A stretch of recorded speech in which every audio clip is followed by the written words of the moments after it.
At this point, I genuinely believe War 126 could go down as the longest and deadliest conflict in Foxhole's history. We're now 44 days in, and the front lines have barely shifted. While I know a lot of players are feeling burnt out and frustrated by this slow war, I personally find it energizing. Call me crazy, but I like when my World War I/II persistent war simulator games have some realism of attrition and make the war feel long and drawn out. We are just passing 6 million casualties in this war, putting us only 1.6 million away from breaking the all-time record. On top of that, both sides have successfully built and launched 2 nukes each. We're now just 2 away from tying the record for most nukes used in a single war, and honestly I'm confident that record will fall before this war ends. Today with my war briefing, I want to try something different out. I'm going to talk about each lane on the Foxhole map and break down how things have evolved over the last 44 days, and I'll share my thoughts on where I think each lane is headed next. We'll be starting in the west and moving east, so let's begin with lane number 1, which consists of Oarbreaker, Fisherman's Row, and Stemma Landing. The island regions have progressed more slowly this war, largely due to the new Tier 2 defensive structures introduced in the latest update, along with the increased storm cannon damage to large ships. On day 7 in this lane, the Wardens successfully pushed the Colonials out of Fisherman's Row, and the Colonials haven't returned to that region since. On day 14, the Wardens began their push into Stemma Landing. However, it took several failed invasions and operations before they were finally able to secure the entire region on day 26. At this point, the Wardens have had control of all Western Island regions for 18 days straight. Looking ahead, I expect to see the Wardens begin supporting invasions into Westgate and Origin, possibly with battleships or frigate support as the war continues. Next, let's take a look at Lane 2, which stretches from Origin in the south up to Nevish Line in the north. This front has seen very little movement since the start of the war, which you will notice is a common theme with other fronts and other lanes as well. For 22 days, the Colonials did an excellent job holding on to Victa in the southern part of the region. While the Wardens eventually did manage to push in and capture it,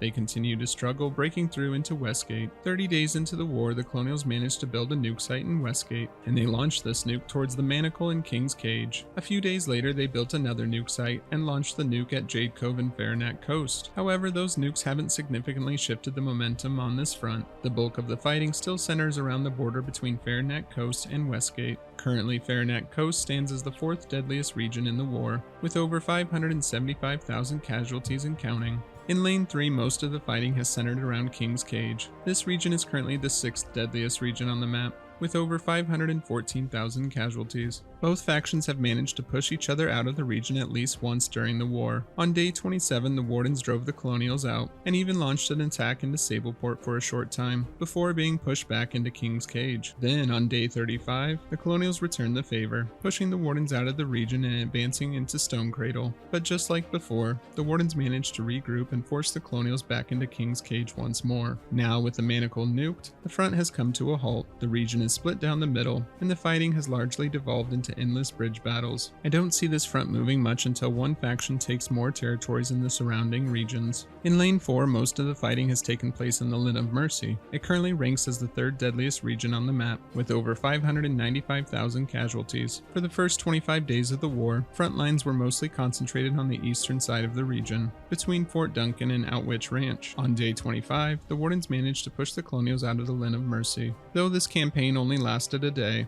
the Colonials quickly launched a massive counteroffensive, and by day 35 they had fully retaken the region, driving the Wardens out. But the Wardens haven't given up yet. Over the past 9 days, the two factions have been locked in a brutal tug-of-war over the capital city of Ulster Falls, trading control back and forth repeatedly. I don't see this stalemate ending anytime soon, unless the Wardens manage to break into the Deadlands, or the Colonials make significant progress into King's Cage or Callahan's Passage. Lane 5, often considered the middle lane, has seen most of its fighting in Callahan's Passage and a little bit in the Deadlands. Early in the war on day 2, the Colonials pushed the Wardens out of the Deadlands and held the line in Callahan's Passage until day 41, when the Wardens finally managed to push back. Both factions were locked in combat on the southern side of Callahan's Passage for 39 days straight. making it the second deadliest region in the war, with over 752,000 casualties. Currently, the Wardens are moving in and out of the Deadlands, struggling to establish a strong foothold. I expect the fighting in the northern part of the Deadlands to drag on, especially since Abandoned Ward is extremely difficult to break through. If the Wardens can't push further south into the Deadlands, we'll likely see continued back and forth fighting in the southern half of Callahan's Passage. Lane 6 is home to the deadliest region in the war so far, and it's slowly closing in on becoming the deadliest region in Foxhole history. That region is Marban Hollow, currently holding the top spot with over 850,000 casualties. To break the all-time record, it needs to surpass 900,000, a milestone previously set in the region of the Claustra during War 117. The primary focus for this brutal fight has been the stretch between the Mox in the north and Oster Wall just to the south. For the first 19 days, the front barely budged. Both sides repeatedly clashed along the same road. On day 20, the Colonials pushed the Wardens out for the first time, but the Wardens would return just 4 days later. And then for the next 20 days after that, the Mox would continue to change hands back and forth, even after the Wardens nuked the capital city of Maiden's Vale on day 37. The Colonials still have managed to hold on to Marban Hollow, and the fight for the Mox continues to rage on. I think we will be hearing about the battle for Mox for many wars to come after this. Over in Lane 7, most of the fighting has taken place in the Claustra, which currently ranks as the 5th deadliest region with over 565,000 casualties. The conflict has mainly been in the northern part of the region, where both the Wardens and the Colonials have battled over the bases of the Vault and 3rd Chapter. For 43 days, the Wardens were unable to break into the Treasury, the region's capital city. In the end, the only way they managed to destroy it was by launching a nuke. Now that the Treasury is gone, we may start to see the Wardens push further south.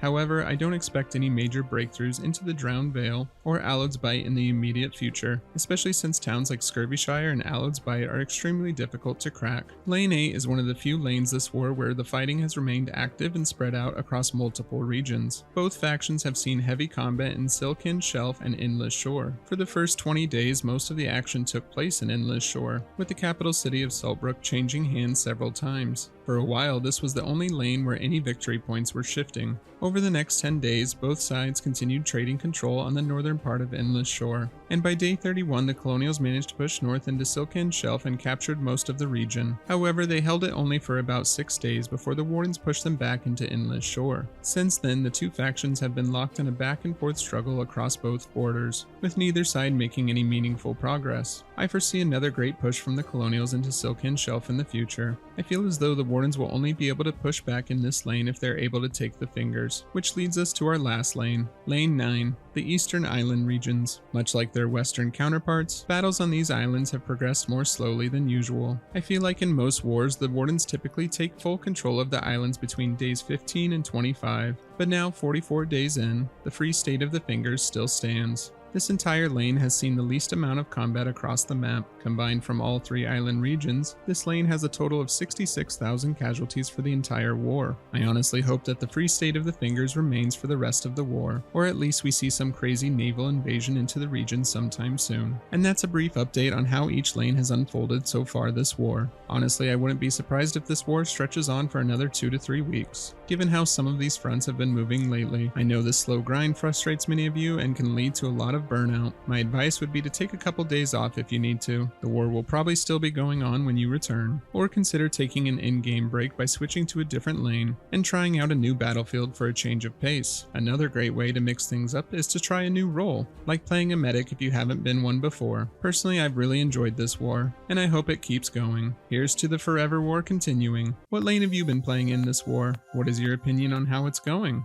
Will your side be pushing forward or trying to hold on? Let me know in the comments. Thank you all so much for watching and for your support. Make sure to subscribe for more Foxhole content. I'll see you out on the battlefield. Cheers.